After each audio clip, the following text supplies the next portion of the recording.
Hey folks, welcome to the DarkHorse podcast, Live 55 stream. Yes, I've reorganized the words in order to make Live 55 work, because is that alliterative?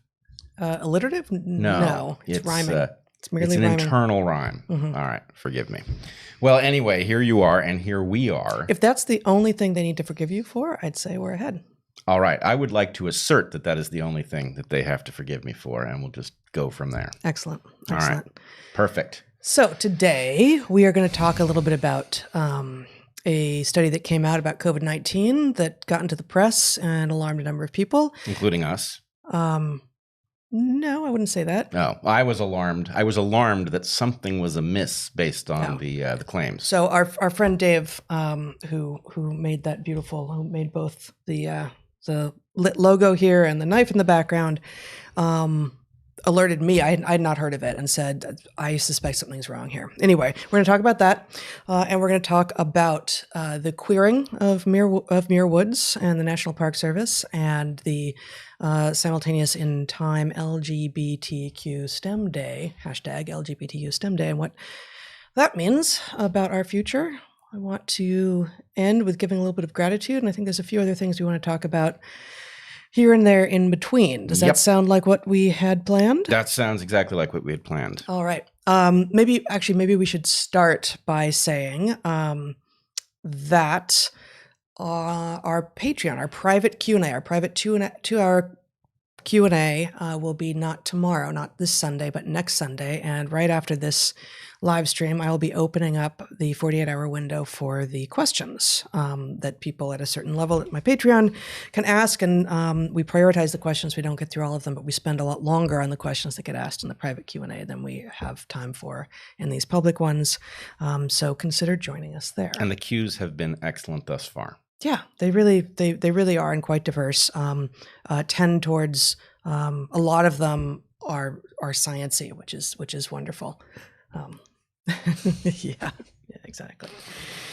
All right, shall we start by talking about this study? Let's do it. All right, let's see. Maybe we start first by showing just this headline, Zach. So this in the Daily Mail, dog owners face 78% higher risk of catching COVID. Oh, wow, this is an ad-rich site. Dog owners face 78% higher risk of catching COVID-19 and home grocery deliveries double the risk, study finds. That's the headline, okay? There are a number of headlines that looked a bit like this. Also among headlines, screamed from the headlines, masks don't do any good, but cleaning your groceries when you get home does, that sort of thing. So this sounds both alarming and also really inconsistent with a lot of what we have come to understand. And, just a reminder for those who have come to our live streams, our podcasts since the end of May, when we started on March 24th, I think, was our first one, specifically to talk about COVID. And our first 16 or so episodes were almost entirely about COVID. And we really walked through some of the evidence that was coming out for what was true about it and some of the politicizing of it and all of this. And, this result, if true, this set of results, if true, really goes counter to so much of what we think we understand. Yeah, and so for those who've been around from the beginning of our live streams, you watched our model develop. And indeed, at the very beginning, we were quite concerned about what are called fomites, which are viral particles that are transmitted on surfaces, which is a very common way for viruses to be transmitted. But it became clear over time that was less prevalent in the case of COVID. And so this study, presumably people walking their dog are doing it outside. That should be fairly safe. And pacing their dog. Pacing their dog around their kitchen island. Yes. Yeah, all right. I mean, but so anyway, there's something weird about, alarm over walking the dog. There's something weird about the idea that having stuff delivered to your house is dangerous. Groceries being delivered to your house appears to contain within it a greater risk of contracting COVID than going out grocery shopping for yourself. Right. Right. That's one of the results as well. Seems to make little sense because having them delivered to your home eliminates whatever confined spaces you might face in the grocery store or in vehicles or whatever. So anyway, there's a lot here that raises alarm bells. Either the study is in some way flawed, or the model that we have been building up is deeply flawed. And so anyway, yes, it does raise exactly that question. Yeah. I'm sorry, my computer is not behaving. Yeah, thank you. There we go. Thank you. If you would show this for just a moment, Zach. This is the actual paper. It has a publication date for those who read. Publication dates of 2021, just meaning that here is the early publication online, but it has been peer reviewed. It is due to actually be published in this form early in 2021 with the headline, The Spread of SARS-CoV-2 in Spain, Hygiene Habits, Sociodemographic Profile, Mobility Patterns, and Comorbidities. Okay, let me walk us through just a little bit about what they tried to do before we talk about some of the results.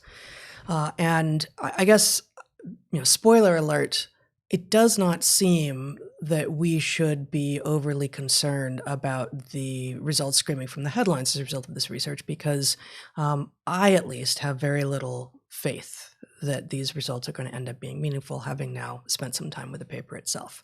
So for a few reasons. The methods were a survey, an online survey of people's activities, that is self-reports.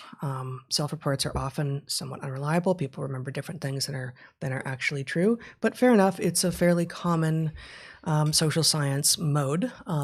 However, basically encouraging people, whoever feels like it, to go online and fill out a survey is not the most rigorous way of getting self-reports from people, of having people take a survey. And the survey was taken, or was asking about the period of most intense lockdown in Spain. So everyone remembers this early mid-spring, when Spain and parts of Italy were in such high lockdown that people were really discouraged even from leaving their homes, right? So this is all of the results, if they are trustworthy, based on these self-reports, are about a period during which all of the most intense methods of transmission, as far as we understand the virus, had already been eradicated, right? So there was very little working in offices, although there was some. There was discouraging of social events. There was, I think, basically a complete shutdown, just as in most of the U.S., of most of the retail sector, except for essential businesses. And so that alone forces us to recalibrate our estimate of what something like a 78% increase in a risk of contracting a virus when walking your dog, say, would mean, because that 78% increase is compared to a rate that has already been drastically reduced by the fact of the lockdowns that the government has imposed. That's true. That's just something to be aware of when thinking about how to calibrate internally what these numbers might mean. But here's the point in the paper where I really started to question whether or not we should be believing anything in this.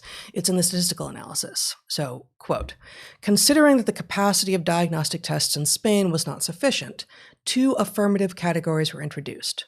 One of them was affirmative by diagnosis, and the other by patient self-report. What that means in English, as opposed to sciencese, is in order to assess, so they asked people, did you walk your dog? Did you take the metro? Did you work from home? All of these things. And then separately, they also asked everyone, did you or did you not have COVID? And those people who ended up at the yes, I had COVID column ended up there by one of 2 ways. Either they had an actual diagnosis from a test, or they said, yes, I suspect I had COVID. Yes, I suspect I had COVID is indistinguishable within the results of this study from, yes, I had a test and it came back positive for COVID. And not only that, not only are those 2 categories, which are wickedly different, combined and impossible to untangle in these results, but fully half of the affirmative cases are coded as self-reports. All right, so number of things. One, wonderful teachable moments in here. Yeah, so many. one thing to say is that were it the case that self-reports and self-diagnoses were random in their nature, then all that you would need to do to correct for the problems of them being important to the methodology of this study is have a larger data set. The problem, and increasingly this is something I think a huge fraction even of the educated, sophisticated part of the population is not grokking, is that everything changes when you have a systematic error rather than a random error. A random error sounds worse in some ways because you can't fix it. You right, can't ever it's get rid of random. it. It sounds like it's very destructive of data, but really the point is it's like a noisy restaurant where somebody's talking to you. It's random stuff, and you can find the signal through it. And increase your sample, as you just said, increase your sample size in order to decrease the effect of random error. That's how you do it. Right. The problem is systematic error, especially systematic error that you're in no position to estimate, creates a whole different problem, and it does not go away with a bigger sample size. In fact, it can get worse. You can reinforce the sense that something is there that isn't. And so the question is, how likely is it in a world where people are self-diagnosing that their tendency to self-diagnose incorrectly is correlated to some other thing in their personality, right? Their tendency to report that they've walked their dog when they haven't, right? Maybe, who knows what it will be correlated to, but the chances that it is a random factor are low. Yeah. And we are in a very poor position to say what else it will be correlated with. And therefore, one has to worry that there might be false signal in here rather than just a bunch of noise. Yeah.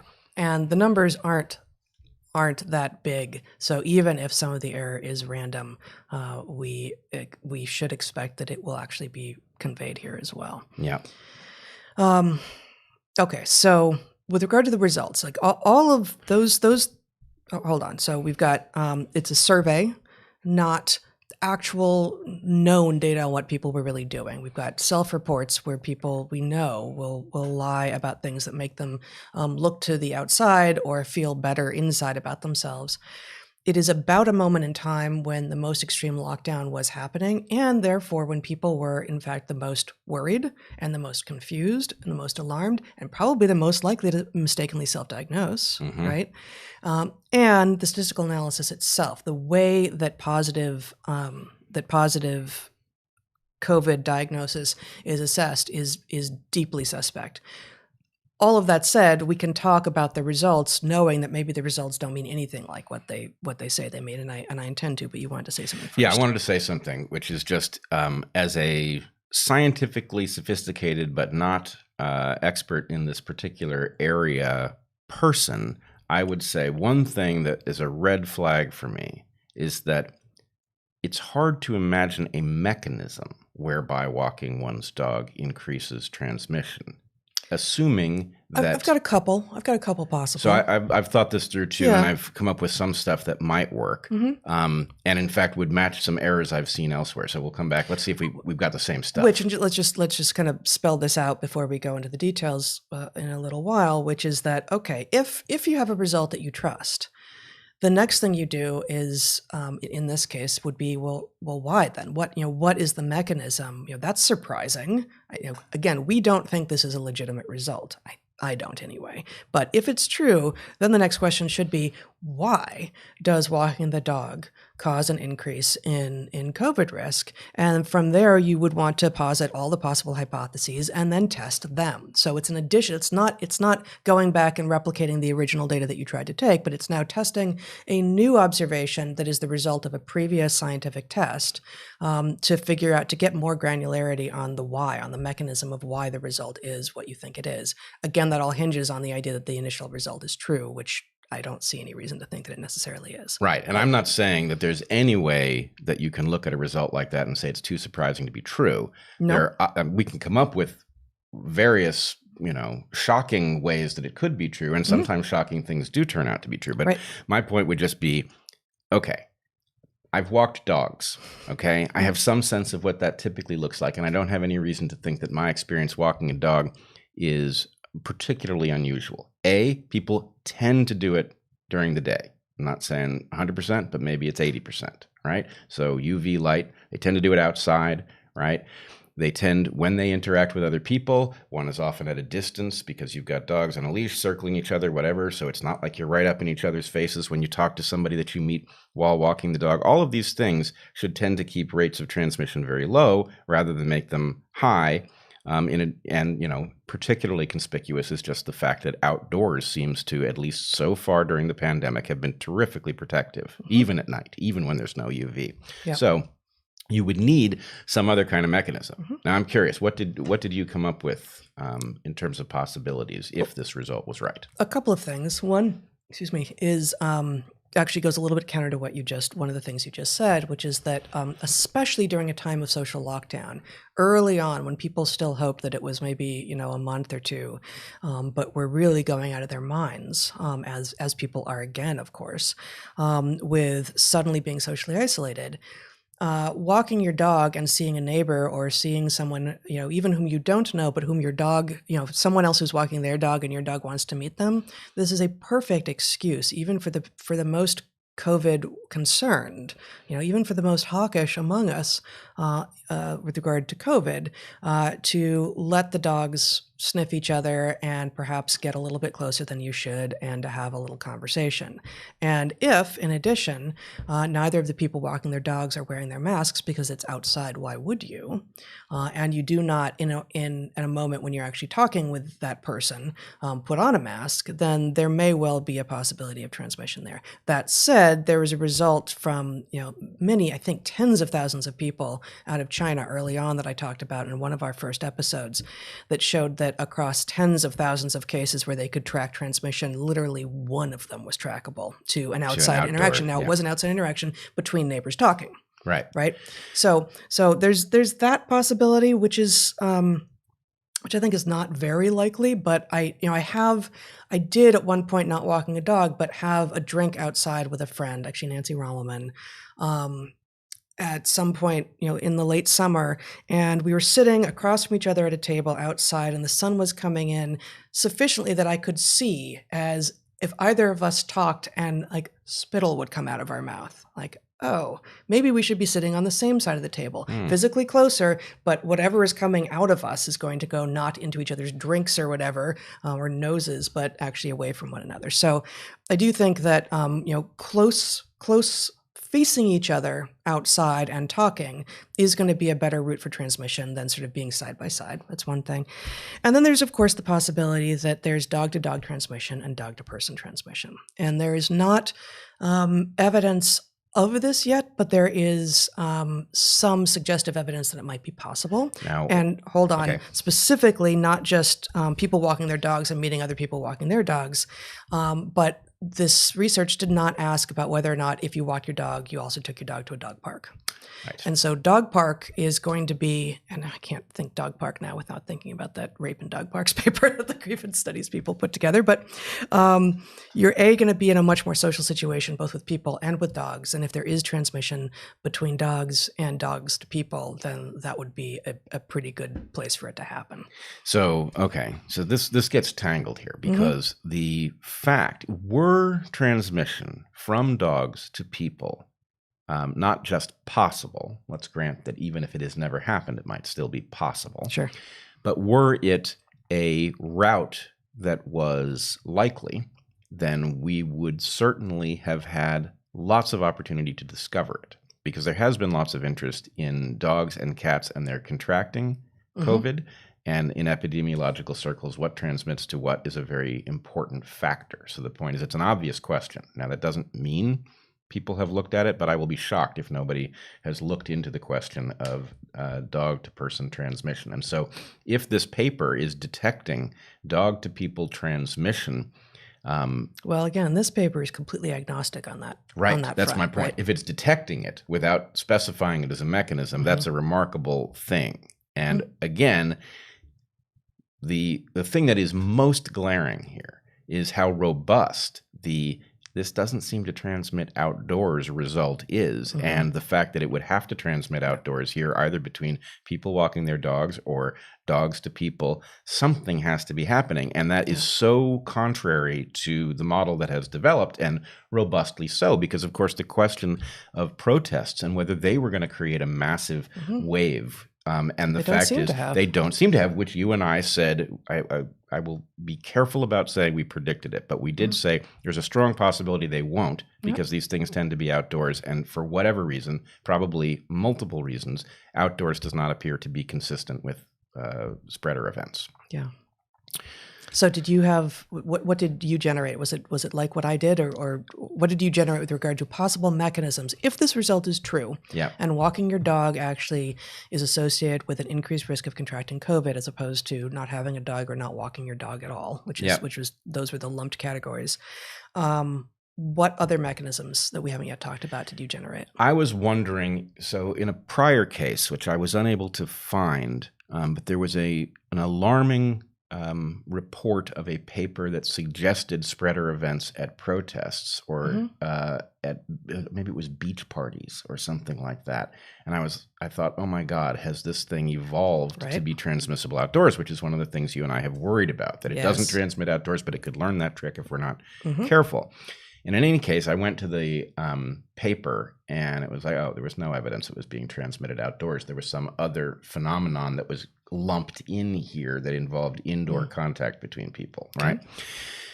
So in this case, I was wondering if under lockdown conditions, walking one's dog resulted in something like, going into a coffee shop, right? Now, maybe coffee shops weren't open at that time, but I was imagining that there might be something that people who were outside because they were walking their dog were doing that wasn't outside, that could be some route. Well, I think if I can pull it up here, actually I have it on paper.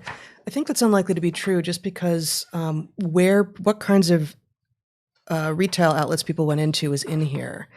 And they don't ask coffee shop, but they ask, have you been to a supermarket, greengrocery, butchery, bakery, pharmacy, tobacco shop, bank, medical care center? And for none of those was there a significant increase in likelihood of contracting, according to this data set, which I don't trust. Suspect. Right. So all I'm saying, I don't think that's likely at all. But if the result was robust, which you and I both suspect it isn't, but if it was robust, that's one of the places I would look. Is there some behavior that is captured by, within walking the dog that isn't recorded in the data that is actually responsible for the transmission? But so I in some think ways, it's very unlikely.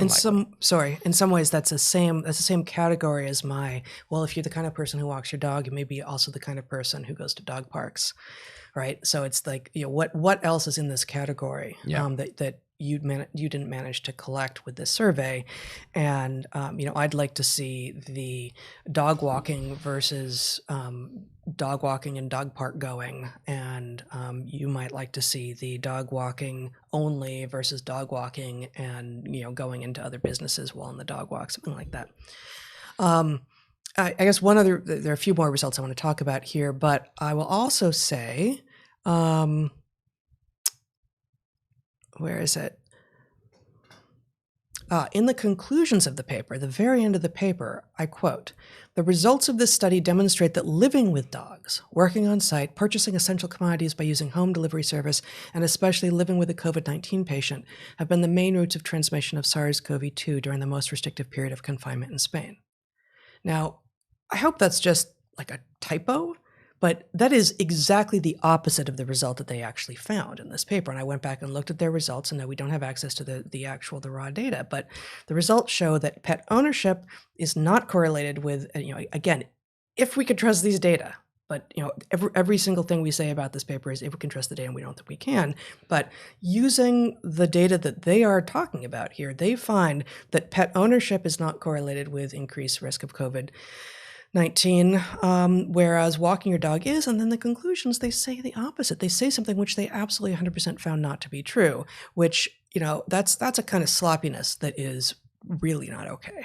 Well, I agree that the implication of that sentence is exactly what you say, and it is counter to even the patterns in the data they seem to think they have found. There's a way in which you could defend the sentence. In other words, no, because they specifically talk about living with pets early in the paper, right? But like it's not even like we didn't look at that, and so we're kind of being sloppy in our talking. This is a thing that they specifically looked at, and they found no evidence of it, and they say they found evidence of it in the No, I conclusions. get it. It's completely misleading. But the fact is, dog ownership leads to dog walking. And so if dog walking is where the transmission is happening, then dog ownership is the gateway to it. Totally not giving them a pass here, because they say they have. I'm not giving them a pass. No, they have people who say, I have dogs, but I didn't walk them during the pandemic because I was concerned. Right. The people who have dogs who didn't walk them show no increased risk according to this data set, which I don't trust.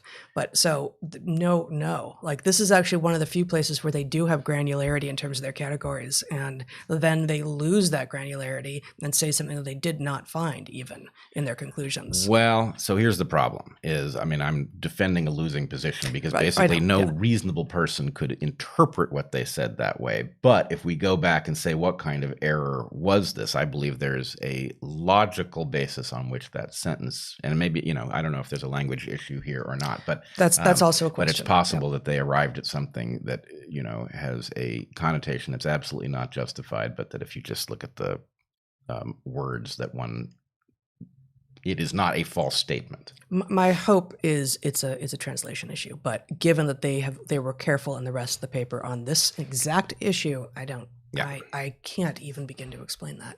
So, two other results, again, from an analysis of a data set, the analysis of which the data set I don't trust and the analysis I don't trust. But one result is that public transport, taking public transport did have a big effect on transmission risk in all the categories they looked at, including buses, trains, and metros, but not taxis, interestingly.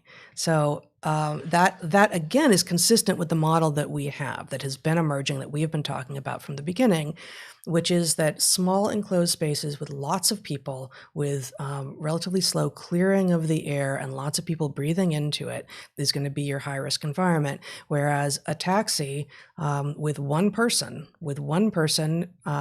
in it at a time plus you is going to be lower risk. Well, actually, I'm suspicious about this. Now, it's possible you could have something like there was wisdom circulating about air circulation and people were opening their windows, or that, amongst taxi drivers, there was, informal discussion of open the windows after somebody's been in your vehicle before the next person gets in or whatever. There could be something that would be protective. But my sense is, even given the contact with a much smaller number of people that happens in a cab, that a cab would be a very dangerous, a place where there's a high risk of transmission, and B, a place where interventions could be massively effective, right? Clearing the air by opening windows or driving around with your windows open, as we have done, that is liable to be highly effective. And so I want to know why the taxis show up as anomalous there. Yeah. And one more thing, the result that cleaning your groceries when you got home was effective at reducing the risk of getting the virus, but wearing masks was not, struck me as maybe the most surprising of all. Well, that is, of course, not what they found. Again, data are suspect, analysis is suspect, but if the data are legit and the analysis is conveying accurately what is true, what they actually found is not that mask wearing doesn't protect against COVID-19, but that mask wearing outside doesn't protect against COVID-19. They specifically asked people, when you go outside, do you wear masks? And those people who did not experience a greater relief from getting COVID-19 than those people who did not. Guess why? Because it's really hard to get this thing while outside. Now, that does run counter to this dog walking conclusion, but it's not that masks don't protect against COVID-19. That's not what they asked. Right. That is not what the study asked at all. So it's like, if we were to, let me try to figure out the exact analogy, it would be like deciding that knowing how to swim is not protective against drowning by surveying people who were on land. Right? Yeah. People who can't swim are no more likely to drown, strange as that sounds. Amazing. Right. I guess we just all know how to swim. Yeah. Or something. Yeah. That's good. Right. So Yeah, and that last thing, that's not the author's fault, right? The fact that the media take this and run with it and make scare headlines to sell you products that you don't need is not the fault of the authors of this study. I do think there's plenty to critique, as we've already done about in this study. But the sort of screaming from the headlines, masks are less effective than cleaning your groceries when you get home against COVID-19. No, I'm not in any way compelled. And not only that, that's not even what the study says. Yep. All right. Are you there? Because I have a question for you. Are you there with respect to the study, or you have further you want to go? Yeah, I guess maybe just one more thing is that we have talked a lot about how this virus might be evolving, and I've seen just a few. I mostly don't go and look at comments and stuff responding to what it is that we've said, but I've begun to see a few things that suggest that people are misunderstanding that claim to mean that our understanding of the virus is evolving. That is also true, for sure. I think everyone on the planet understands that that is true at this point, and that early claims that were wrong were sometimes wrong because they were political, and the people making them knew they were wrong, like the Surgeon General saying, don't wear masks, they're not helpful, that sort of thing, when they had every reason to think that they were. But certainly some of what we have thought to be true, we now don't think to be true, and that's not because there's deceit going on, but simply because we have a better model now of what's true. So our understanding is evolving is one true thing, but it is also true that the virus itself has every reason to be evolving as it comes to infect more and more host people, maybe other species as well, across all range of habitats and different seasons with different amounts of indoor versus outdoor, social versus not social engagement. And so we should be thinking about even what we really, really understand to be true about this virus back in March, and also be asking whether or not those things still hold now 2/3 of a year later. Yeah, that's a really important point.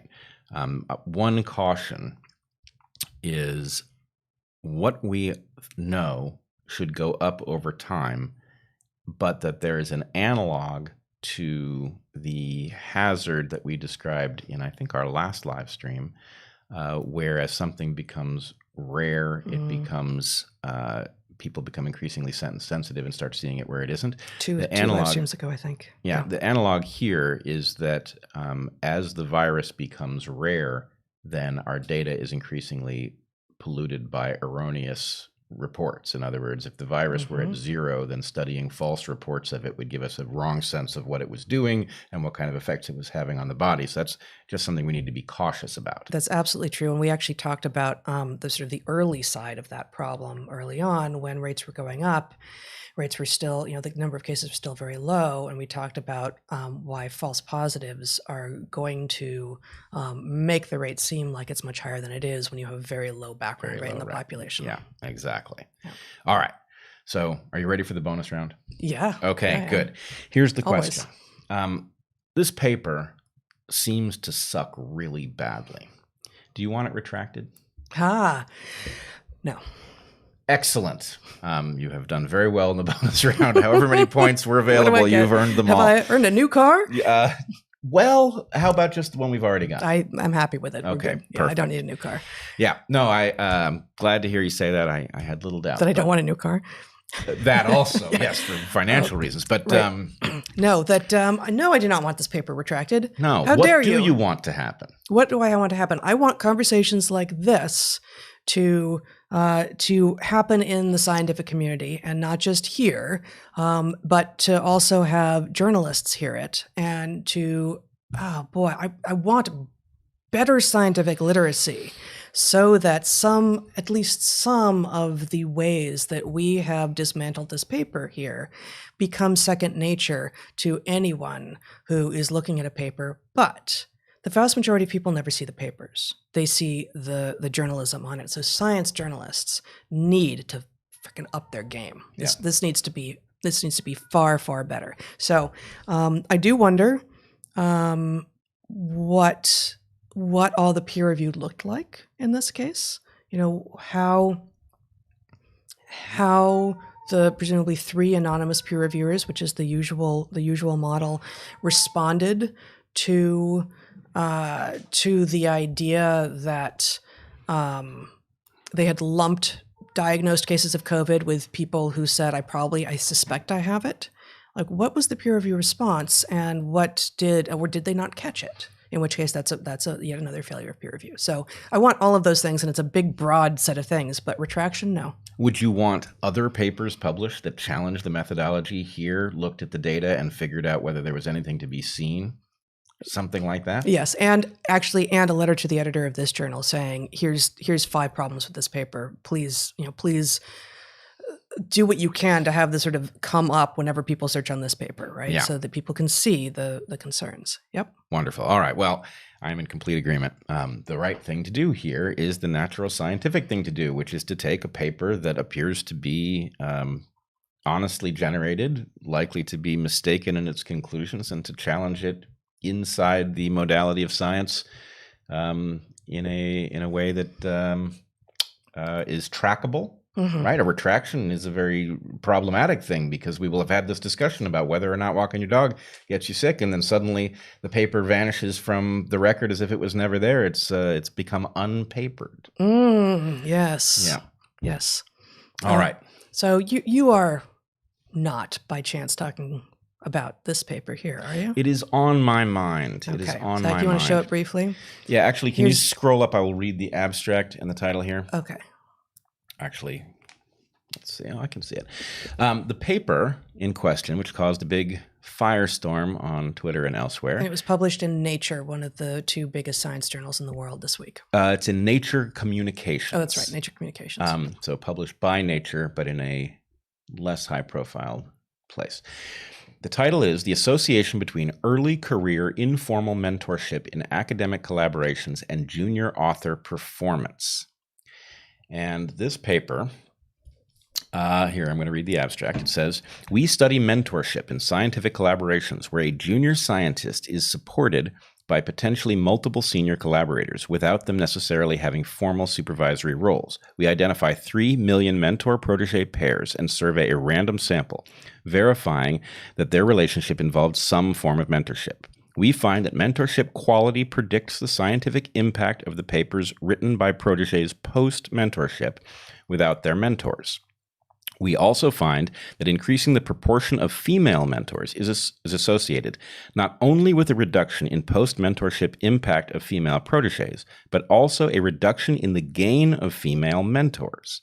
While current diversity policies encourage same-gender mentorship to retain women in academia, our findings raise the possibility that opposite-gender mentorship may actually increase the impact of women who pursue a scientific career. These findings add a new perspective to the policy debate on how to best elevate the status of women in science. Well, I, for one, am outraged. Are you outraged? I am. Can't you tell? Well, you are in good company. It seems that the internet writ large has its knickers in a twist over this. Yes. Yes. So here's the problem. First of all, I have only skimmed this paper. I have not read it, but I saw some of the kerfuffle. You saw the kerfuffle. Mm-hmm. Yes. The twisted knickers kerfuffle. Twisted knickers. So far, no fisticuffs, but I think it's coming. No, that's once you get male mentors on the scene, I think. That's when the fisticuffs come in. Wow. Mm-hmm. I am not touching that. Okay, so number of interesting things going on here. Mm-hmm. The paper is complex and deals with a complex and very large data set. Mm-hmm. There is every possibility that there are errors in this paper. Sure. Likelihood. It's hard to write a paper this complex on a topic like this without at least some level of error, which does not suggest that this paper is wrong in its conclusion. Now, I would point out, though, that first of all, we are in a position, as we have argued here before, and I'm not sure how well people get our point, but the philosophy of science is essential to do right, even if you don't give a damn about it, right? And most of us don't really give a damn about the philosophy of science for its own sake. But the fact is that a result that is preceded by a predictive hypothesis is vastly more significant than the same result found as a simple matter of observation. That's right. Now, in the case of this paper, I would argue that these people were accidentally testing a hypothesis that presumably they were just unaware of. right? Now, I wouldn't say that their paper is completely without a hypothesis. If you read it, it appears that they are testing the hypothesis that female mentorship of female proteges is enhancing of their academic standing later in their careers. So there's a very narrow hypothesis on the table. But those who have followed you and me for a long time will have heard one or both of us say that gender is the software of sex, that means that the software is the fact of there being software of sex means that things that are contained in the software layer are more easily changed, but that it is highly likely that there are kinds of wisdom that have traveled a male route, that is to say, father to son, uncle to nephew. There are liable to be other kinds of wisdom that have traveled a female route, mother to daughter, aunt to niece, and that to the extent that we want a renegotiation of gender roles, which you and I have both strongly advocated for, that there might be the need for mentorship that takes wisdom that has traveled one of these routes or the other and broadcasts it across that line, right? This paper, which I'm not saying the paper is right, but the paper appears to test that hypothesis, that there are things that a female protege might learn from a male mentor that would increase her power in science going forward, right? So I find this very interesting in that light.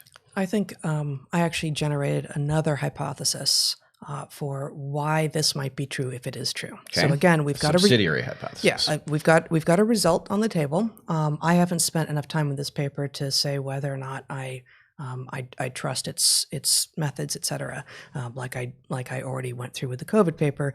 But if you accept this result, why might it be true? Let's generate some hypotheses to explain it. You've proposed one, and which is that basically crossing between traditional division of labor, sex and gender roles, such that you can get some of the wisdom that has traditionally traveled on one or the other line into the other line, might be useful in terms of becoming your best, most powerful and productive analytical creative self. That's one hypothesis as I understand it. Did I get that right? Not quite. Not exactly. Okay. My point is, so an observation can generate a hypothesis that then requires a test. I know I'm not telling you anything you don't know. Sure. My point is the hypothesis that we put on the table, and I believe it's actually in our Rogan appearance, that there are kinds of wisdom that travel male line, kinds of wisdom that travel female line, and to the extent we want to renegotiate, there needs to be some transmission of what it is that's known in each of these realms that the other side needs to be aware of now. So that's my argument, is that's a pre-existing hypothesis. Yes. That predicts this result. Oh, okay. So it doesn't explain it if it's true. It predicts that it's true. And that means there is reason to think that hypothesis is accurate based on this result, if the result is robust. Yes. So I see what you're saying. So, oh boy, I mean, you can do it both ways. It's more powerful to say, to have it be true that we said this earlier and didn't think to propose this experimental model, this experimental test of that hypothesis, but it does seem to be a test of that hypothesis. Yep. So mine then is a subsidiary explanation for this result that women in science may do better.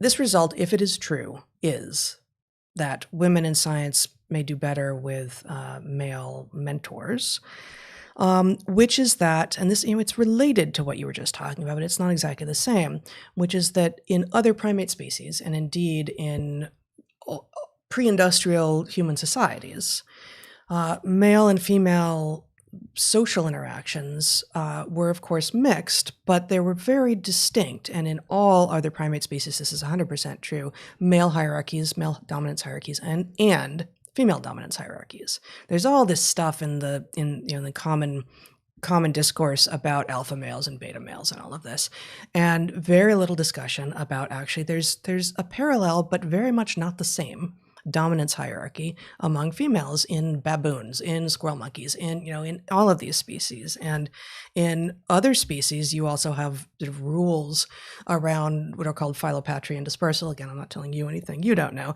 Philopatry and dispersal, where, sex-based rules, where which sex at the point that it becomes a reproductive age disperses and goes find another group, and which sex stays in its natal clan. And whichever sex stays, whichever sex is so-called philopatric, tends to have the more kin-based, rule-rich model of dominance hierarchy, be it female or male, than the one who and the sex who's going to be dispersing in that case. So anyway, all of this is true. We know that is true. And what we're trying to do in the late 20th and early 21st century is reconfigure some traditional rules around separate female and male lines of hierarchy in the workplace, for instance. And it's not easy. It's not simple. And frankly, one of the things that makes it not easy and not simple is that men find it pretty easy and, without thinking about it, just natural, which is a word that isn't great to use here, but to compete with one another. And so do women. And competition between men looks like the way we all think of competition between men typically looking, and competition between women doesn't look like fisticuffs. It looks more covert. It looks more about changing of social reputation, etc. But it may well be, and anecdotally, I think I have seen this, not just for myself, but across many of my peers, that it is easier effectively to walk into a situation across sex and not be seen as a competitor right away, and thus get a more collaborative dynamic going more easily. So it's effectively a way to kludge, to get around the older dominance hierarchies that are within sex. And will dominance hierarchies emerge that are together with both sexes? Of course they will, but they're newer, and we have a better chance of more easily changing the rules. All right. So I agree with that, although, I want to know whether it's symmetrical, right? Male walking into a system of females may be disruptive of the collaborative instinct. Who knows? Well, but I didn't say a system of male, like a woman walking into a system of males. And this isn't, so this study, which I didn't read all of, but I read a little bit of it, they're not looking at like PhD advisors and their graduate students. They specifically aren't. They're looking at publication records where there's a senior author and a junior author, and looking at the sex between them. And so that's not, sometimes these papers have 8, 10, 40 people on them, but, and I have no idea how carefully they looked. But in general, they were looking at dyadic relationships. They thought they were looking at dyadic relationships, which is to say one older person, and one senior person, one junior person. And their rubric for that was just something like, did you get your PhD more than 7 years ago or less than 7 years ago? So it's, it's a little bit, it's coarse. It's coarse. But it's not, it's not a man walking into a system, a whole group of women or women. I was responding to what you were saying about a dynamic. I wasn't talking about the paper in that case, right? So, about the ability to generate collaboration was what I was responding to.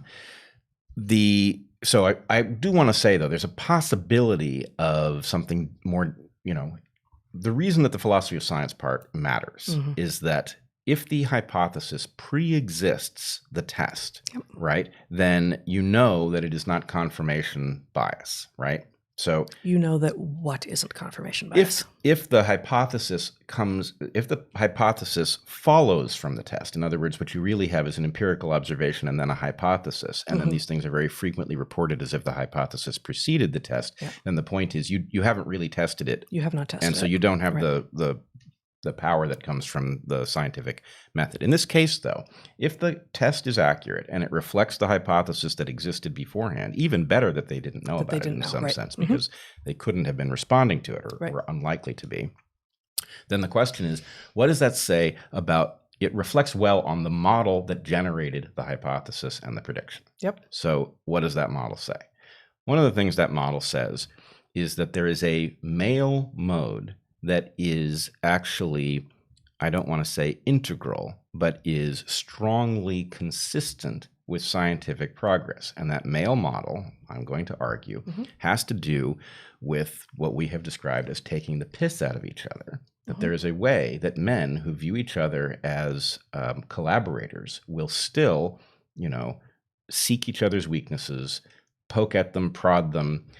There is a sort of competitive mode that results in you becoming anti-fragile because your intimate partners are finding what's wrong with your work Yeah. so that you can take care of it before you unveil it to the world, that kind of thing. Yeah. And that women have a system, I'm not saying that any of this has to be, but women have a system in which with those they are collaborating with, there tends to be a reflexive support. A building up. Right. A building people up. And so the point is that this might have an implication. Now, here's the thing. You had male mentors, mostly male mentors in graduate school.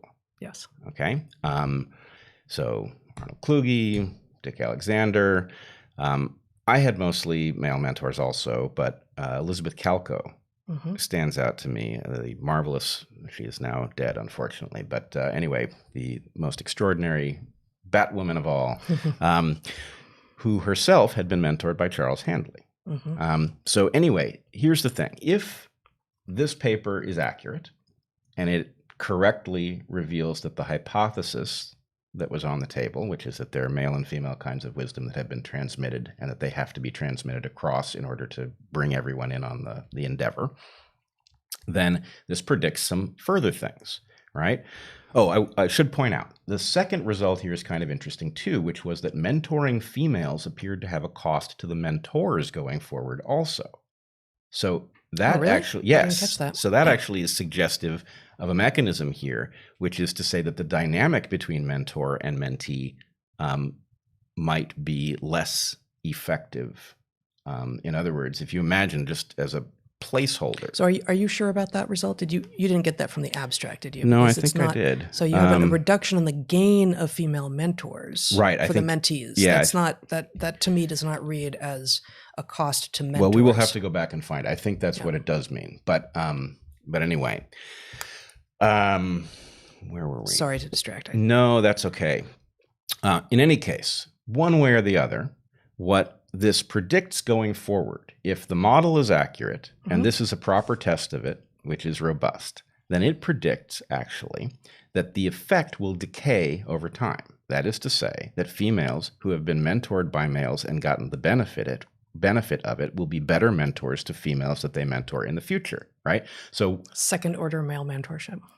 Yeah, I mean, and I hate to put it that way because I don't think it's like the men deserve credit for it. But what I do think is that the answer, look, you and I. Well, and you know, if my hypothesis is correct, which I expect it to be, I'm not sure, but I expect it also to be weaker than what you're talking about. But if it is true, then it would also go in the opposite direction. And so you would have a potential benefit to men being mentored by women, but you could have second order female mentorship in which a man who had been mentored by a woman might be less competitive, say, with his male mentees than he would be if he had been mentored by a man himself. Yeah, and certainly this being a complex system, you would expect many such effects to be overlayered with each other, and figuring out which ones, had what strength of effect would be, a whole line of inquiry that might arise here. Yeah. So I'm reminded you were going. No, go ahead. I'm reminded of the conversation I had with Tom on impact theory this week, which I don't think is out yet, but I was on his podcast this week, and we were talking a little bit about sex and gender and roles in the workplace. And he said, he's a very successful entrepreneur. He said, Tom, when I'm leading teams that are entirely male, it's much easier for me. But when I'm leading teams that are mixed sex, they're more productive. And this is something I kept coming back to throughout our conversation. I thought that is a beautiful observation, and I kind of hope it holds, right? It doesn't surprise me that it's easier if it's all one sex. And he used some of this kind of language that I don't think he said we take the piss out of each other. It's like I can tell my teammates, even when I'm the leader, that they're being fuck ups and they need to up their game, and it's expected. And if I don't do that, then they have no way to know. And the work on mixed sex teams is slower, and I have to be thinking about these people's feelings in a way I don't have to be thinking about these people's feelings, and it's a lot more chaotic. But he asserts, and this is not, he's not being politically correct, he asserts that they are ultimately more productive. Now, so I've got two things I want to get to, and I don't want to forget either of them. Okay. One of them is that is suggestive of an analog of hybrid vigor. And this is another point that I think we've been hinting around and we've made a couple times, but I really want it to be explicit. So hybrid vigor is the recognition, and this comes from breeding. This is actually a genetic phenomenon in artificial selection of things like farm animals. That if you take two purebred critters and you breed them together, they often have extraordinary capacity relative to their parents, right? And there can be a number of reasons for this. One, purebreds may be hobbled by being purebreds. In other words, the inbreeding that comes along with getting a pure line can be destructive. And so this can be liberating of that. But it also can be that there are advantages to borrowing from two milieus. So to the extent that there is male and female wisdom, and you have a team in which people are native to both of these languages, that team potentially, if you can figure out how to get it not to trip over itself, has both modes available. Yes. Yes. And so, okay, so the last point I want to make here is an awful lot of what is going on in academia is based on the assertion that the characteristics of the person at the front of the room dictate whether or not the students in the chairs are going to be effectively able to learn from them. That unless you see somebody who looks like you at the front of the room, you've got a problem, right? Now, my point would be that is nonsense. That is not to say there's no component of truth in it. I think that there is going to be some positive effect of having somebody you very easily identify with at the front of the room, and some component of that will be based on superficial characteristics. But the idea that you should upend a faculty in order to get people at the front of the room who look like the students, which is, by the way, crazy because the students don't tend to look like each other. So how do you even do it without segregating, right? Chimerism.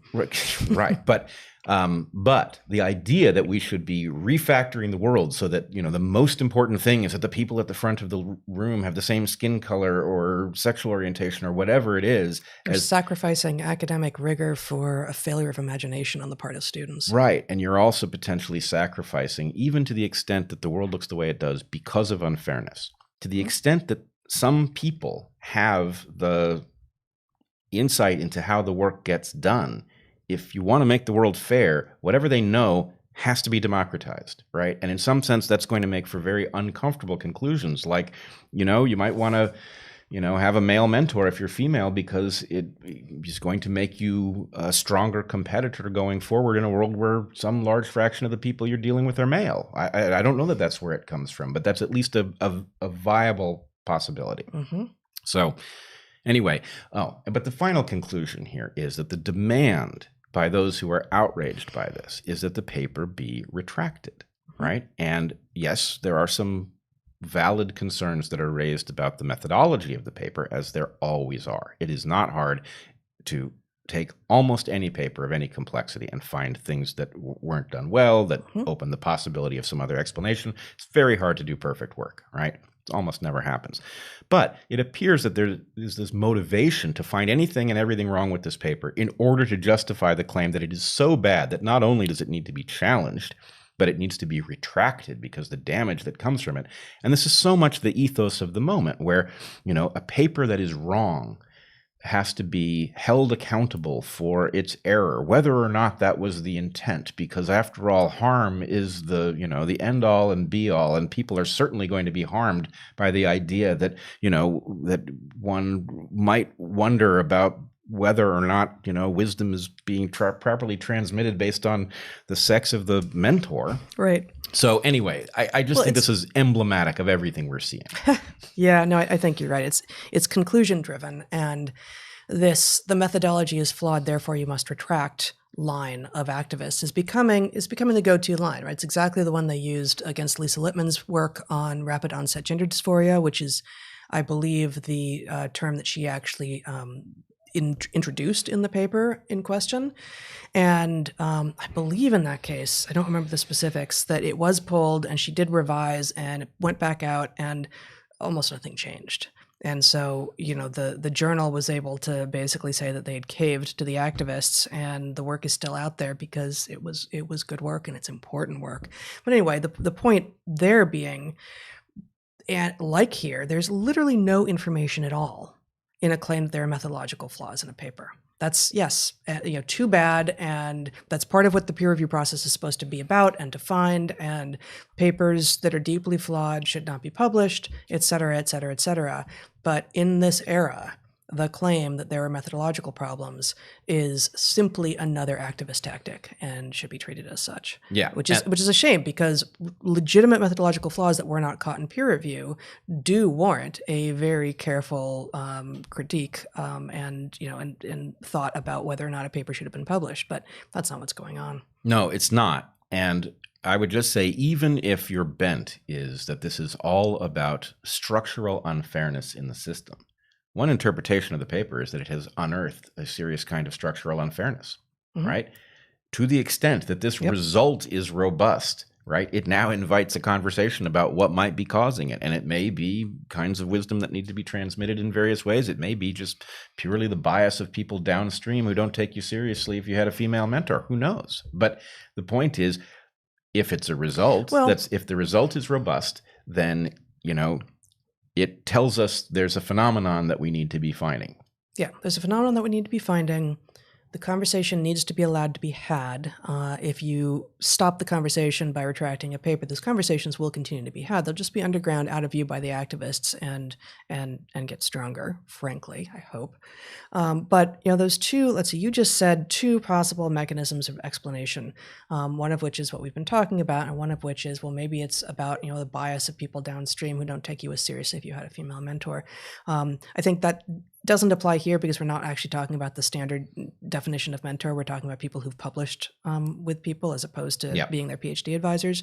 But take that standard model of mentorship. You can adjust. What I was saying was it's not sensitive to which kind of mentor. In other words, if people in your little field are aware of who you've published with, that could potentially be a factor. Sure. Okay. I guess so. I think if I'm, it's really hard to steelman this position here. But if I'm going to try to steelman their position, I would say it's absolutely critical that, even if we are reasonable human beings, that we can grant that there are different kinds of wisdom that have tended to travel on the male and female lines, and we would like cross-pollination between them, and therefore there might be benefit to having men and women working together. Hey, look at that. It is deplorable and abhorrent, and we must stop immediately in its tracks the bias that is simply opposed to someone on the basis of some immutable demographic characteristic. Stopping this conversation because some people will use it to justify that bias, I think, is what is going on in their heads. And see, I did a terrible job of steelmanning that, because I can't do it. But I do think that, even though probably almost none of the activists know that that's what they're scared of, it's that this result will be used to justify a bias. And what they've imagined is the only explanation for this being beneficial is bias. And it's a little bit like, the 4-to-1 ratio of male to female software engineers at Google. It must be bias. That's the only possible explanation. No. There are many other possible explanations, and I believe strongly that most of them have far more explanatory power than bias. Is there still bias? Presumably, yes. Should we be trying to eradicate it? Obviously. Should we not talk about it in order to not give anyone any sense that there's bias? Or like, what was that? How did you even get there, right? So the activist response is actually counterproductive even to their honorable goals. And as to their dishonorable goals, I don't know why we're playing games with them at all. Yeah. So the whole thing, I would say, there are lots of cruddy, there are lots of people who aren't very good up in the upper echelons of science, and certainly in the vast ranks of those doing science. Mm-hmm. That said, the work is subtle. And there is a great deal that is learned as somebody who figures out how to wield these tools properly comes to that knowledge. Yeah. And the activists are involved in a response to it as if there was nothing there. And their basic point is, look, we can spot the truth. We know what the truth is. And so if you come up with a paper that's offensive relative to this model that is the truth, then of course you should retract it. Why would we want anything but the truth in these scientific journals? And the answer is, you don't know what you're freaking talking about. You have no idea how complex things like sociality are, and therefore, how messy the truth is going to be. And the real question that they, don't seem willing to ask is, if we had the truth, which we don't yet, right? We won't ever fully get there. It's a diminishing returns problem. But if we had the truth, how bad is it? Now, my sense, having spent all of my adult life in this game, is the truth is messy, but it's actually way better than it could be, right? Mm-hmm. In fact, these problems are solvable, but we're never going to get there if we're, fighting over whether or not we are allowed to consider the mess, right? Mm-hmm. So anyway, I think I'm ready to get off my soapbox, but there it is. All right. Well, I actually think the next topic is related to this, which is about Muir Woods and the queering of the National Park Service, which I can't even say without getting tense, rubbing my thigh there. So here we go. Excuse me. Why is nothing working? Zach, would you show my screen here for a moment? I came to be aware of this when Colin Wright, our friend Colin Wright, who's another animal behaviorist, evolutionary biologist like we are, writes, the world is going mad. Everything is politicized. I'm starting to think Twitter is real life. I should take Heather Hang's advice to go outside, take a walk in the woods, and just get away from it all for a bit to clear my head. The woods say, and here he's got a picture for those listening, not observing, so Muir Woods is this glorious woods just north of the Golden Gate Bridge in Marin County in California that we have spent some time in as adults, and I spent time in as a child, and just glorious coastal redwoods. It says, Muir Woods, queer woods. Muir Woods is highlighting queer ecology and the new perspectives it gives us in this forest. Queer ecology is the study of reimagining how people think about nature. It studies gender, sexuality, and behavior in the natural world. Queer ecology questions the way people categorize nature into binaries or boxes. For instance, I'm alighting here, some boxes queer ecology challenges are male, female, natural, unnatural, and human nature. When was a time you saw something in a new light? It says. So I'm going to give this sign credit where it's due, which is not much. The categories of natural and unnatural and human nature are indeed very fuzzy, not useful categories within science particularly, and we should mostly drop them. Male-female is not in that group. Zach, can I have my screen back? Thank you, sweetie. First, let's talk about what it means to queer something, shall we? Shall we? James Lindsay's New Discourses has a good description. That page says, and this is their description from sources of what the actual people who talk about queering things say it is. So this is in sort of the scholar activist's words. Quote, as an activist framework, queer functions as a verb.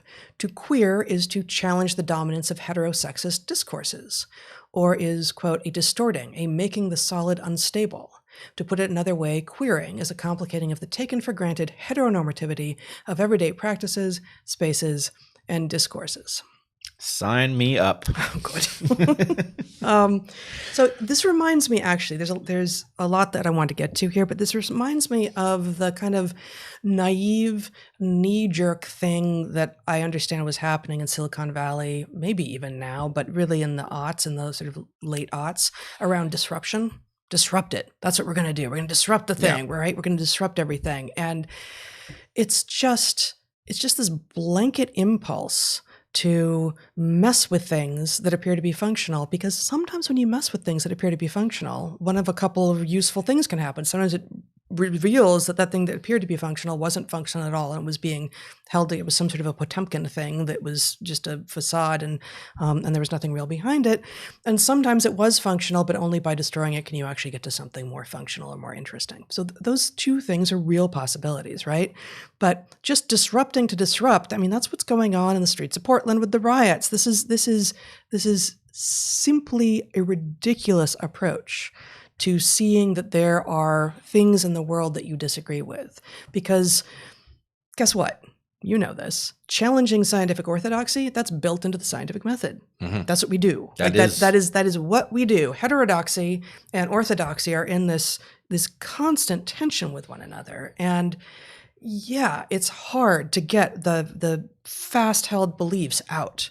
And apparently it's disputed as to who originally framed this, but Max Planck apparently originally said something in a longer-winded form that progress in science advances funeral by funeral, and that's not actually his language, but the idea being that even when something new is discovered, the old guard doesn't want to see that it's true because their entire careers are built on something that is different, and so you need, to some degree, unfortunately, this is an unfortunate social truth of how it is that we come to understand and accept what is true. That some people need to die before, rather than ever accepting it. Yeah, I want to. There's a big asterisk that needs to be there, and Of course. I can come back to it. But you can have a culture of science in which even those who are entrenched in a mindset because they've lived their entire career are of a mind to find what's wrong with it, and if it is incorrect, to get to the correct place as quickly as possible. And unfortunately, it is the economics of the way we do science in the modern era that makes this so rare. But to the extent that what one is trying to do is come up with things that are right enough that they are very lasting, and maybe the ultimate expression of that is something that is so right that it is permanently recorded as true. Right? That incentive is very, very different than an incentive, a careerist incentive, which we use as a proxy. And it is the careerist incentive that is wrecking science. Yes. But anyway. Well, that's absolutely right. That is, I would say that's one of the incentives that is wrecking science. Maybe the financial incentives associated with NSF and NIH are sub-incentives below that.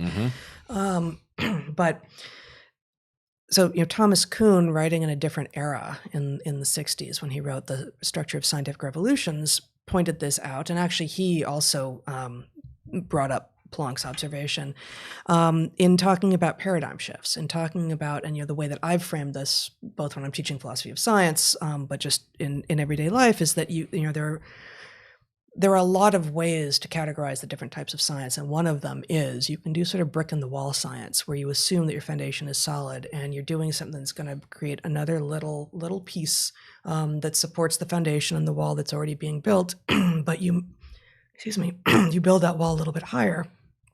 Or you can do something that is paradigm shifting, and you don't want to be doing, like, most people don't have it in them to do paradigm shifting science. Excuse me. Water. They mostly don't have it in them, most people, to do paradigm shifting science. But that doesn't mean that if your foundation is unstable, there's any justification for doing brick in the wall science. Most of the science being done is brick in the wall science. If the foundation is solid, that's good. It's sort of, it's worker bee science. That's great. Only if the foundation is solid. But of course, you then get all the worker bees up in arms at the point that someone is trying to destroy the foundation.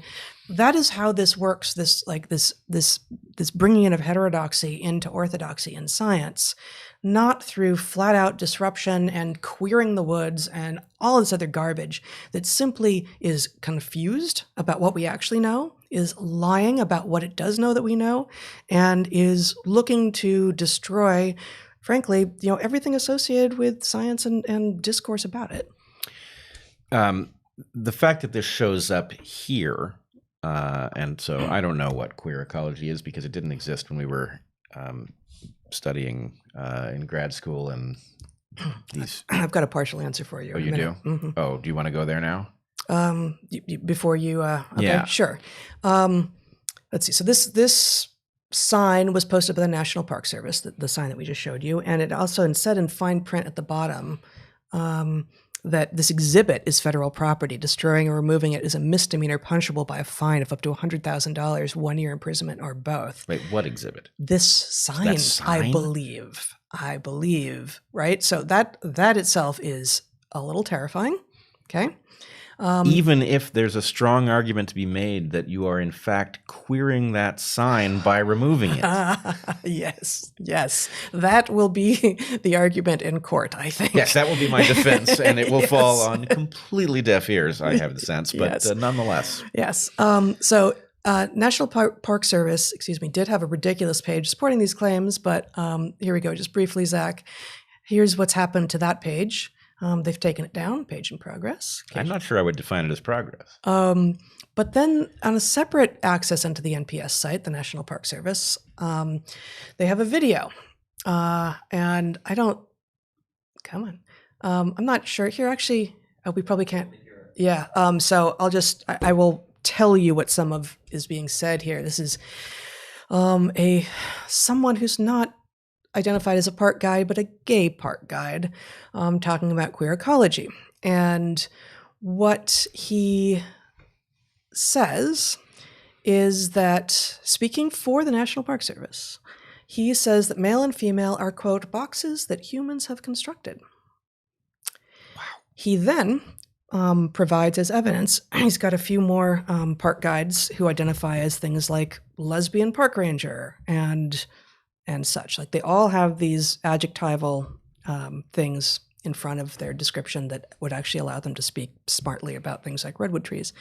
So the evidence in this video put out by the National Park Service for the claim that male and female are boxes that humans have constructed include these three things. You ready? I'm sitting down. You are sitting down. Okay. The three pieces of evidence that male and female are boxes that humans have constructed are: plants are capable of asexual reproduction.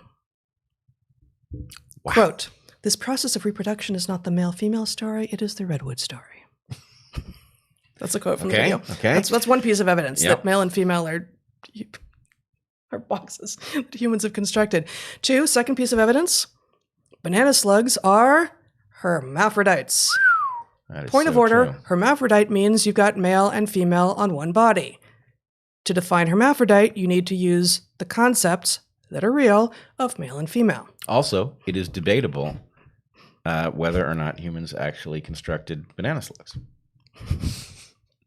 All right. Sorry, I'm having trouble taking this seriously. I will do better.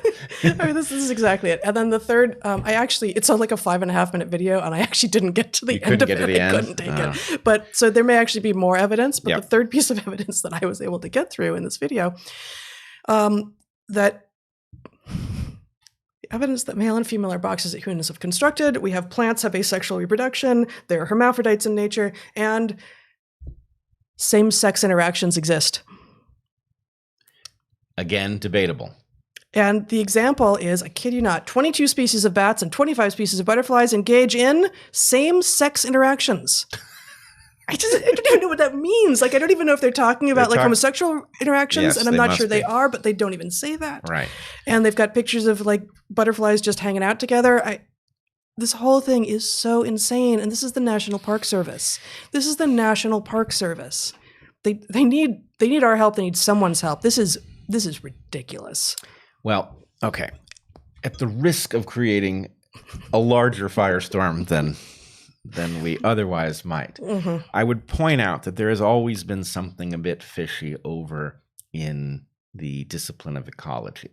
And oh boy, you're going there. Okay. I have no choice. And I will say that some of my favorite people, in fact, some people I consider mentors, have been excellent ecologists. Excellent ecologists exist. But it is also the case that a large number of people who arrive in biology graduate school and decide to study ecology are motivated not so much by a desire to figure out what's true as a desire to do good in the world, which I think we have to respect. Doing good in the world is a powerful and noble motivation, but it is a terrible motivation inside of science, because what it does is it tends to get you to do things like discount conclusions that are awkward and elevate conclusions that may be false but go in the proper direction for whatever your political ideology is. So if you're wondering what the hell I might be talking about, I will remind you, Heather, of the recurrent incident which continued to be broadcast and spread after we were long out of graduate school,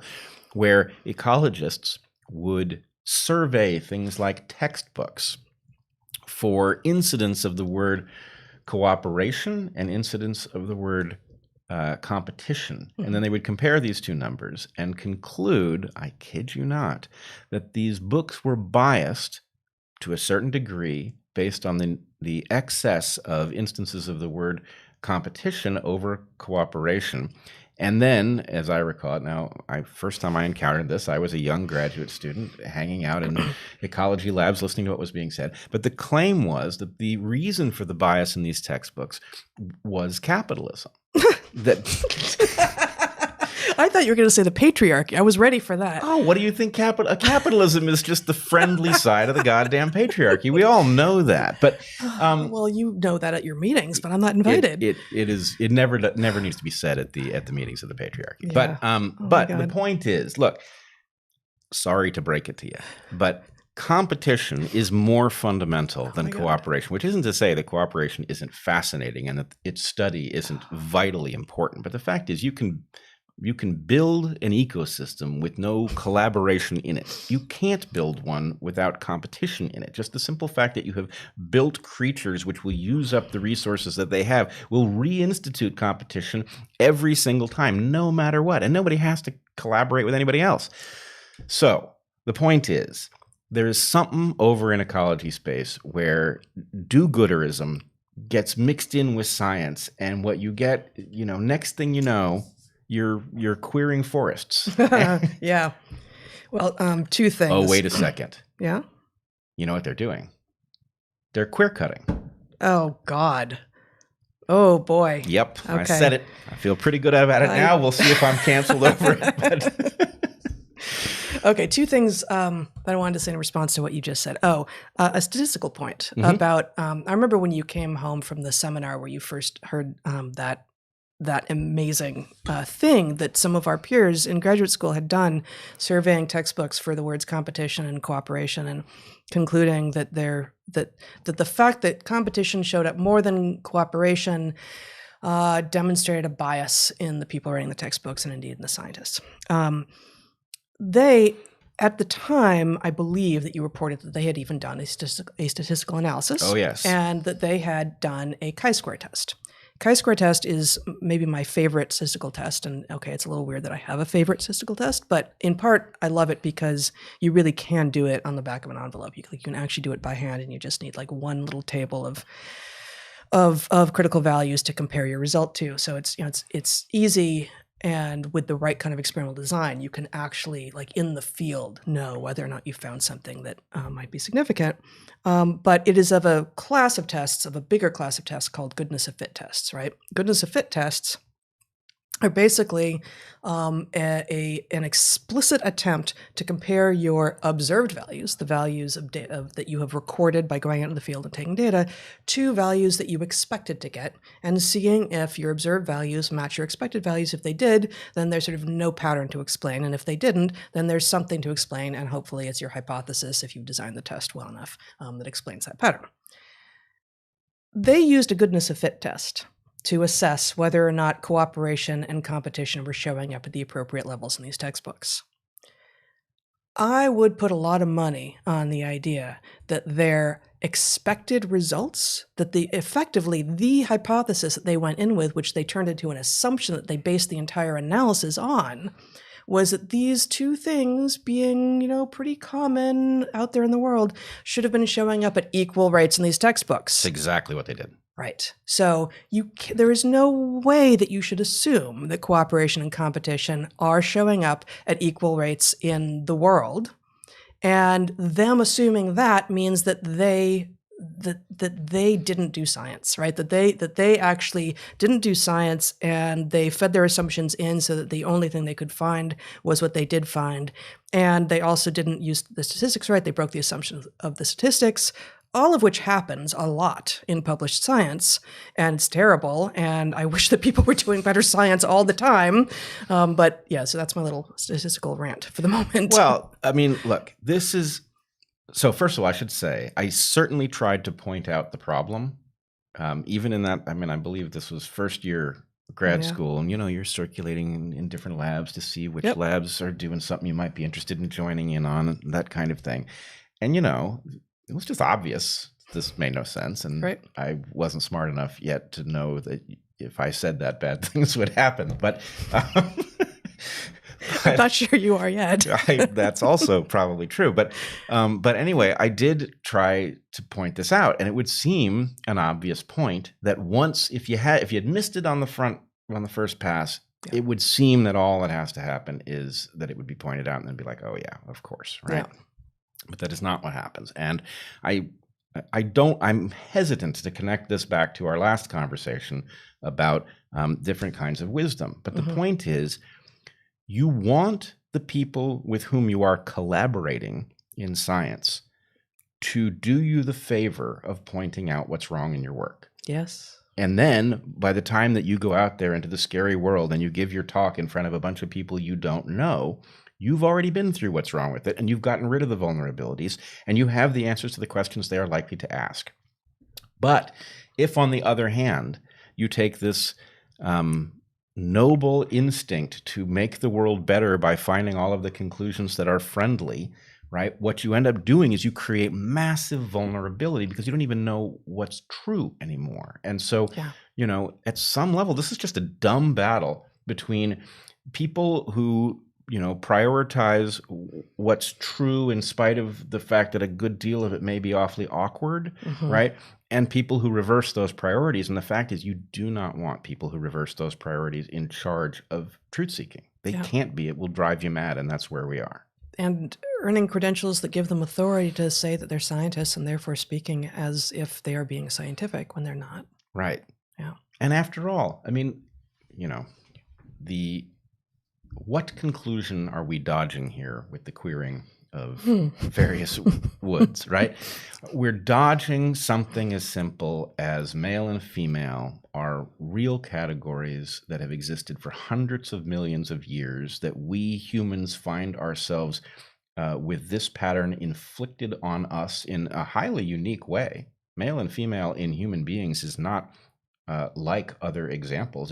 It's a very different phenomenon. And it's also a phenomenon that is so heavily based in software that it is much more amenable to us reworking it based on our values than it would be if we were any other species. So that's great news. And we're dodging this great news in order to just force the truth to do what we want so we don't have to deal with the complexity of it. And it's madness. Yeah. And I mean, just really incoherent. Redwood burls prove that female and male are human constructs. No, male and female are 1.2 billion years old. In our lineage, at least 500 million years old. Not new, not about us. This is religious fanaticism, and incoherent religious fanaticism at that. It's destructive. I can't believe it's coming for the forest. Right.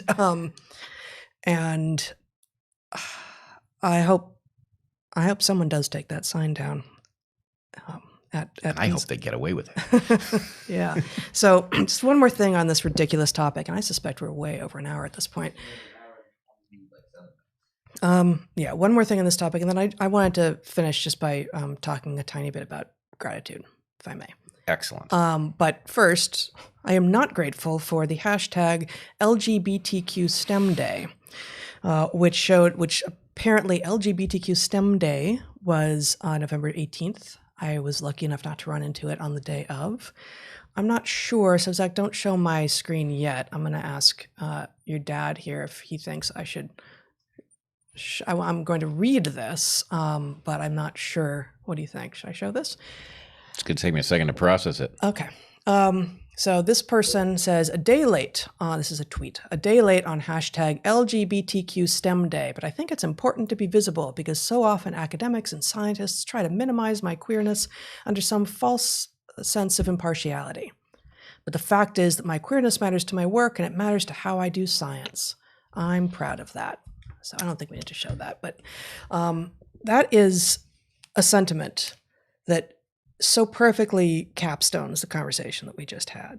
And it's so dangerous. The idea that your queerness matters to how you do science, if that's true, you're not doing science. Your queerness, whatever that might mean, may well impact the kinds of questions you're interested in looking at. Cool. All of our biases, our personal histories, our developmental weirdnesses affect what our preferences are and how it is that we view the world and therefore what we're interested in. And preferences drive, and market forces, unfortunately, but preferences should be driving what kinds of questions scientists ask. Once you're actually doing the science, though, Once you've actually decided, okay, I'm going to look into this question, nothing about your queerness or your lesbianness or the fact that you're from Idaho or Bangalore or that you're disabled or that you're tall or that you're pink or that you're black or anything should have anything to do with how you do your science. If it does, you're not doing science. It's not science if you're letting your adjectival descriptors affect how you're doing the work inside of the science. It affects what questions you ask. It will, sure. And I would rather it not be driving whole endeavors. Like I'm gonna see about investigating this from, I'm gonna see what kinds of questions might be asked with a queer eye, right? I don't think that's particularly honorable, but okay. Once the question's asked, though, once you're involved in trying to answer a question scientifically, none of these things that are true about you should have any effect on how you're doing the work. And what we have said elsewhere is that the value of science comes from the fact that it corrects bias. To the extent that you see bias as integral to it, it's the opposite of science. Science is the thing that tells you what's true in spite of what you may expect or want to be true. Yeah. And if you rob it of that capacity, then, we're heading into a dark age. And many people have now observed this. I've been saying it for decades now, that this was dawning. A dark age is dawning because we are taking the liberty of correcting the scientific record rather than just recording what it's telling us and grappling with its implications. Yeah. All right. Okay. One last thing then? Yep. All right. So back in March, Thanksgiving is coming up, right? And back in March, we had no idea, most of us, that we might still be stuck in COVID lockdowns and, possible ends in sight. But, our children, for instance, have not seen the inside of a classroom since March, and who knows when that will change. I posted this thread. This was actually before our first live stream, and I just want to read it, and then invite everyone else to think about what they're grateful for, because all of these things I am still grateful for now, and maybe even more so. I created a hashtag, GratitudeInTheTimeofCoronavirus. An invisible pathogen from March 18th. An invisible pathogen races around the planet. As we self-quarantine to slow its spread, many of us feel more isolated than we could have imagined. And yet, the global nature of the threat proves that we are all in this together. I am most grateful for all of the usual things: my husband and children, all of my family, my friends, my health, our health. I am grateful to have a comfortable bed in a warm house in a beautiful place. I am grateful that clean water comes out of my tap, and I am grateful that it warms when I ask that of it. I am grateful for the utilities that keep the water flowing and the appliances running and the devices charged. I am grateful for the ability to cook and for delicious, nourishing food. I am grateful for good coffee and rich cream in a handmade mug. I am grateful for the luxury of bespoke drinks. I am grateful for humor. And here I quote tweet someone who says, "Work from home tips: have a routine, shower, dress like normal, keep a dedicated workspace, fill a briefcase with sausages and carry it at all times, stick to usual work hours, never let raccoons trick you into trusting them with a beefcase. They do not have your interests at heart." My next tweet in this thread is, "I am grateful for the animals with whom I share my life, even when they resemble raccoons working an angle to get into my beefcase. I am grateful for beauty. I am grateful for books. I am grateful for music. I am grateful to have a beautiful, functional bicycle built for me by my also beautiful, functional husband. I am grateful that taking this bicycle out into the world will continue to be possible in the coming weeks and months. I am grateful for soil and plants and gardens and gardening. I am grateful for spring. I hope it comes back. I am grateful for nature. And here I quote tweeted myself from 5 days earlier on March 13th, in which I said, "Engage in social distancing to help flatten the curve, but don't nature distance. Walk in the woods and parks and mountains and on the coast. Keep your distance from other people, but not from the sun and fresh air. Get and keep your body moving. Don't put your body in lockdown." Correction. I am grateful for most of nature, not mosquitoes mostly, or leeches, or ticks, or fleas, or Plasmodium malariae, and not coronaviruses. Still, this leaves an awful lot to be grateful for, and there is more, so much more. What are you grateful for? That's hashtag gratitude in the time of coronavirus. We have Thanksgiving in a few days, and we will be having it as we always do with our boys, this time only with our boys and our animals. I am so grateful for this life that we have together. Yeah, it is remarkable. So if I may riff briefly on that beautiful sequence, I was charged with writing the foreword to a famous photographer's book this week. And it caused me to think a lot. I am an amateur photographer, but I was looking at the amazing photographs in this book. Many things that you and I have never seen in person, so beautifully captured. And I was moved to think about the fact that this moment in time, not just the incredible accident of our being present on this planet and being creatures that are capable of understanding what it means to be present on this planet and what else might be here, but just the simple fact that modernity allows us to know about the many wonders of the world in a way that even a few hundred years ago, you couldn't have known what was here. Even if you had reports of what was here, it was very difficult to separate fact from fiction. And so you were left with kind of rumors of Earth, and that there is something about the technology, which is often frustrating and is obviously in some sense driving us mad, but that technology is also giving us a great gift, which is the ability to know what's here. And for this brief moment that we are present, cognizant on Earth, to have access to some large fraction of the marvelous things that are out there, I think is it's an amazing gift, and we don't think of it because it feels like, okay, well, you're on Earth and it's a big diverse place and it always has been. But no, even though it was, most people never knew, and we can. Yeah, we have access to much more than we have, and hopefully we will have access again to much of it in person soon. But right now we have access a tremendous amount over the airwaves, as it were. Yes, and hopefully people will realize what it is that we are putting something at stake that it is not our right to destroy. And the recognition of, almost no matter what, the gift that life is, even under terrible circumstances, the gift of having life for a time and being able to tune in on this strange planet and to partner with other members of your species and all of that, that is such an amazing opportunity that I think we have an absolute moral obligation to attempt to deliver it in as high a quality as we can to as many people going forward as we can. And that really, it forces one issue to the top of the list above all others, and that is how well are we preserving this? And the answer is terribly, and we must do better. Yeah. When I wrote that thread that I read, we were only a couple of months out from having been in the Amazon.